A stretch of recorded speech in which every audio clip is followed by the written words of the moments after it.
In today's video, I'm going to teach you how to make gradient text in Card. Let's get started by opening your browser and heading to Card. From the home page, choose Open Dashboard to access your sites. Once you're in, click the project you want to work on so the editor opens. Inside the editor, select the piece of text you want to style. Clicking directly on it will open its settings panel on the side, which is where we'll do all of our styling. In the text settings, switch over to the Appearance tab. This is where Card groups visual controls like color, size, and effects.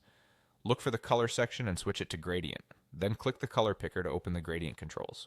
Gradients blend two or more colors across your text, which is great for adding depth, brand flavor, or a modern feel without changing your font. In the picker, choose the color or colors you want the gradient to use.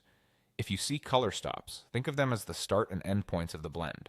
Pick hues that relate to your brand or that contrast well with your background so the text stays readable. A classic combination is a warm to cool transition like pink into purple, but feel free to experiment. If the text feels too loud, shift toward more muted tones or bring saturation down slightly. Next, adjust the blending. This setting controls how smoothly the colors transition.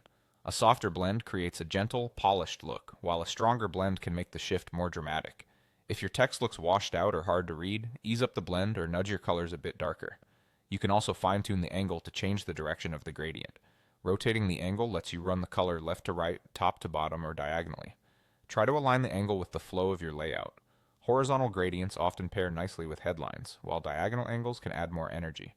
Take a moment to look at your text at different sizes in the editor. If it's a headline, high contrast and a clearer blend usually work best. For smaller text, keep the gradient subtle so letters remain crisp. Once you're happy with the colors, the blend, and the angle, click Done to apply the changes to that text element. That's it, your gradient text is live in the editor and ready to elevate your design.